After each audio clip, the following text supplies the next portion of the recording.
wall that fell down? Yeah, the one that you had on the screen there. Yes, it is. It's the one that's on the southern edge of Oregon Pipe Cactus National Monument. That particular section. It's only about 5 mile long section of wall, if I'm not mistaken. Right. As I understood it, there were supposed to be floodgates installed in that wall. Did they, can you address that at all? So the whole story there, We installed floodgates to prevent stuff from happening. After the incident. so you can see the floodgates are already installed when the flood occurred. That's what these things are right here that have sort of cross beams at the top. Now these floodgates are an interesting design. If you've ever seen them, they look like a giant garage door. They're not even like, well, they're about the size of a garage door. They look like a huge cage, the side of a cage. They're made of steel, and they slide up and down on tracks. But to get them to slide up and down, they have to be manually lifted. So there's a little eyelet at the top, and they're these poles that are horizontally aligned at the top of the gates have little pulleys on them. And the original idea was to throw a winch up over the pulley, hook it to the eyelet, and winch that gate open. Well, these gates are huge, and it doesn't work. If you try to, the Border Patrol trucks who tried to do that ended up winching up the front of their truck. So to get these gates open, you have to use heavy machinery, like a forklift. And it takes several, it takes 10 to 15 minutes per gate. You can see it's a series of gates here in this particular low water crossing. So the gates either stay open all summer, or they're just shut. And originally, when we had asked CBP about this design, they had said that the gates stay shut, but after waters flow through these low water crossings, they're to be opened in order to clear out the debris. Once this occurred, and this sort of catastrophic flood happened and the wall fell down, CBP changed their tune and said, actually, we meant to keep those gates open, but we forgot. And so since this happened, what they've been doing is keeping the gates open during the entire monsoon season. And like I say, they're garage door size. They're big enough to drive a truck through them, which begs the question, why build this dang wall in the first place? So again, we think CBP can do better. We want to see more outreach to the community. We want to see better designs. We want to see the technology actually work. And we try to interact with them as much as possible to achieve those common goals. Yes? I support President Obama's immigration reform because I think that's a burden for good, hardworking people who deserve to be here. But I don't think that's going to slow down the migrant traffic. I think it will increase it. I'm wondering how you think immigration reform would slow down the traffic. Good question. So our belief is that immigration reform would include some sort of program to allow people to come here and work, or to come here and study, or to come here to reunite with family. And so it really has to do with the amount of visas that are being issued. There just aren't enough visas right now being issued to meet the demand.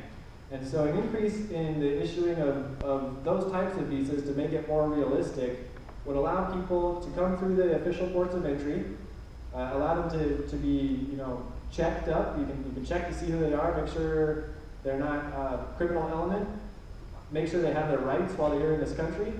And it makes a lot more sense to us that way to have people coming through the official crossing points rather than these, jumping over the wall and coming unofficially into the country. I agree with you that some of that unofficial border crossing is still going to happen, especially things like drug smuggling. I don't know that it would have any effect on drug smuggling. But that's what Border Patrol should be doing, is chasing the criminal element rather than chasing the folks that you mentioned who are the hardworking people who feel like they just can't knock on the front door and then they feel like they have to sneak in through the back. So I hope that addresses your question. You may have a different opinion on it, that's fine. Yes? What's the Sierra Club's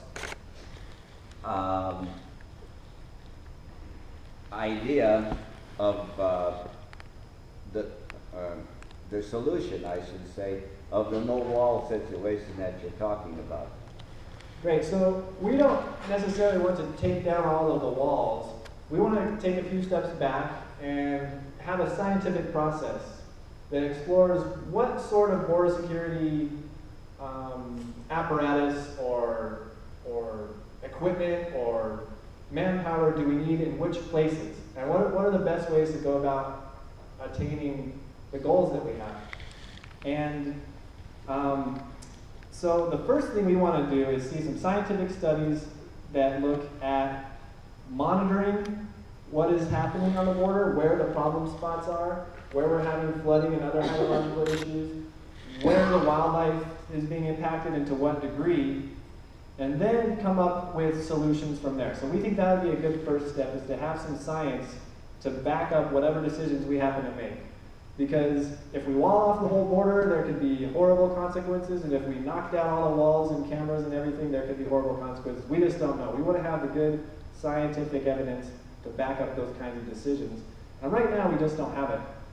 You know, they put up the walls in the places in order to get the 670 miles of the Secure Fence, with the Secure Fence Act of 2006 required. And so they started putting up walls as much as they could to hit that 670 miles. It's very arbitrary, it doesn't work. Is the club working with any of the authorities on the south side of the border as for them to control their own people? We have tried to reach out to folks, mostly actually environmental organizations on the south side of the border, or different land management agencies on the south side. We've had a lot of good reports talking about environmental implications and what's at stake coming out of the academic institutions on the Mexican side of the border. We have not worked much with the Mexican government, although Homeland Security and CBP has done a lot of training exercises with Mexican authorities, and I can't say that I know how those are going.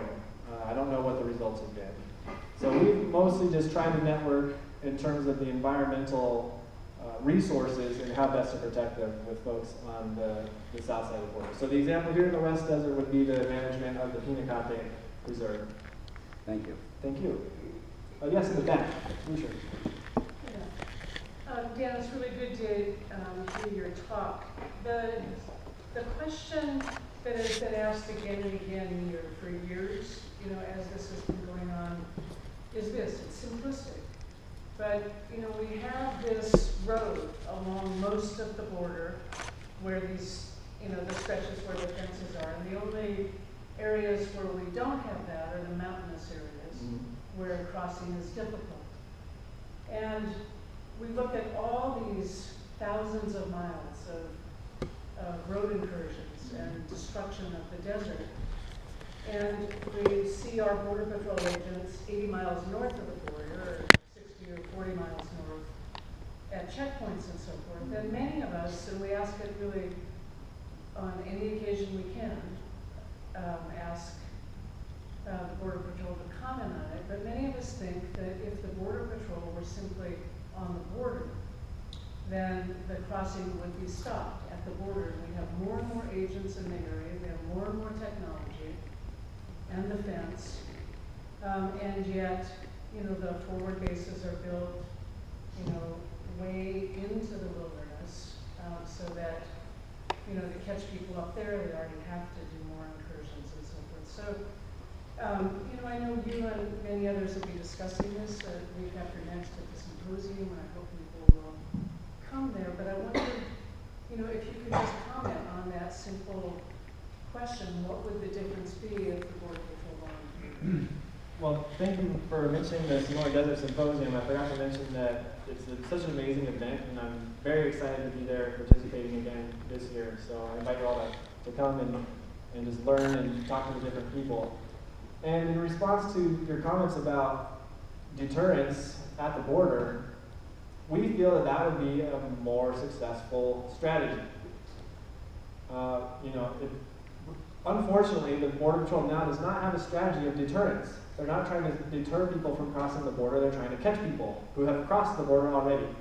So right now the Border Patrol's official strategy is a risk management based, or a risk-based strategy, risk assessment, I forget exactly what they call it. It's unclear exactly what their strategy is. Their prior strategy was defense in depth. We've set up a lot of these checkpoints, a lot of these forward operating bases that are not very forward. And the idea of defense in depth is to use the borderlands as a net to catch people. And of course, those of us who live in the borderlands have to deal with all of this, collateral damage or inconvenience, you could call it, where we have the roads, we have the roads and wilderness, we have checkpoints to deal with, people are concerned about their civil rights, and a deterrence policy would be much preferable in so many ways, because if people aren't crossing the border, they're not going to die in our deserts. If people aren't crossing the border Patrol doesn't have to chase them on four-wheel drive vehicles through the wilderness. That said, the last thing we want to see is 2,000 miles of border wall across the entire United States-Mexico border, and floodlights and guard towers and things like that. So somewhere in the middle is the success, the range, I think, where we can have more success. Yes? You mentioned earlier about seeking a radical or root causes of the problem. And I think you're exactly right, but I don't think there's any hope for it. It seems that this situation is just like so many of the other conflict situations that not only this country but others are involved in these days, in which we see militaristic or quasi-military solutions to political problems, and it's just not going to work. So the best that you can hope to achieve is postponing or mitigating the damage until, maybe there's no until. Well, I appreciate your comment, and it's interesting that you mentioned that other countries around the world that have engaged in sort of walling each other off, or are currently doing so. I believe I brought a half sheet that is a list of about 20 different countries who are walling off other countries. They've either initiated or fortified barriers since the year 2000. And I'll put that list out. It's really interesting to go down and see which country is walling off whom, and then who that country is walling off, or what exactly is going on and why. It's eye-opening to me. We know a lot about the deaths that happen on our border.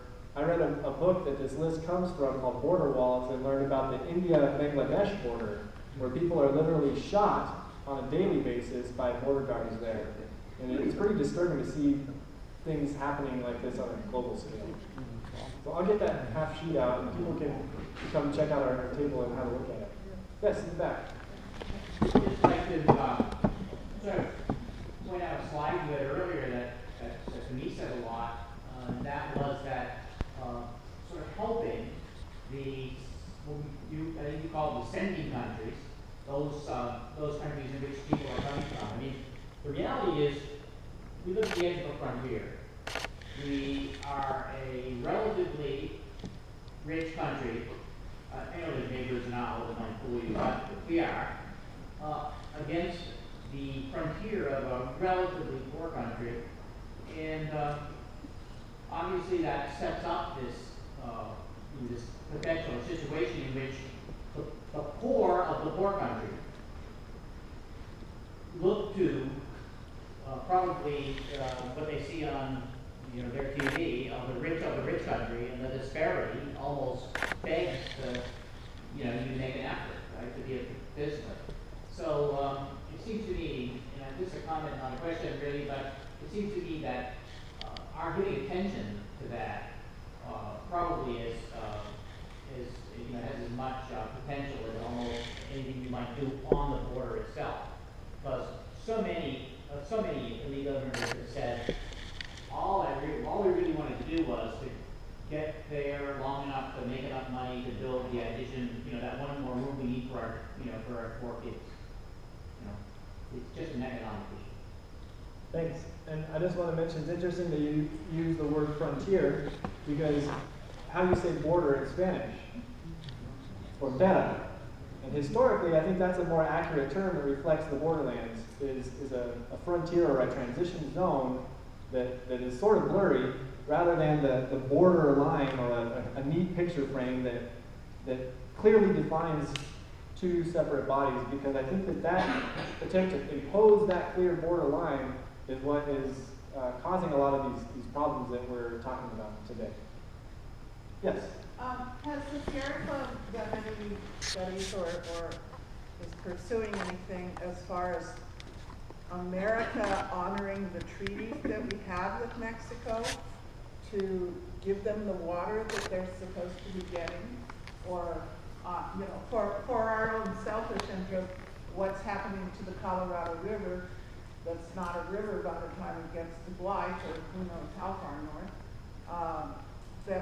that we have treaties with. So, you know, we talk about helping Mexico, maybe, and of course, if we weren't buying the drugs, the drug people wouldn't be coming, and that wouldn't be such an issue here. But just as far as water for farms in Mexico that we're using ourselves for washing our cars. I think that's an interesting point, and I'll just mention that Sierra Club in Arizona has what's called the Water Sentinels program. So those of you who are interested in water policy or water quality, you might look at the Water Sentinels program. To my knowledge, we haven't looked at the Colorado in terms of its water allotments to Mexico, but that might be something that our Water Sentinels program manager knows more about. And we do things here in southern Arizona, mostly on the San Pedro River, but that is something that we do have. And as far as treaties go, we try to support the International Boundary Waters Commission, which is a binational commission. But we have cases, for example, in South Texas, where the Mexican side of the IBWC is against wall projects that could potentially cause flooding, and the U.S. side was against it, but then kind of flip-flopped for it, and now they're going to build it over the objections of the Mexican side of the IBWC. So these treaty issues do come up a lot, and it's kind of hairy, I guess. So, but I think your idea with the water is great. We need to do some sort of sustainable development to address the big elephant in the room, which is poverty in Mexico and Central America. And besides, we can't get our food anymore if we don't have the Mexican farmers. Good point. Yes, sir. Has the Border Patrol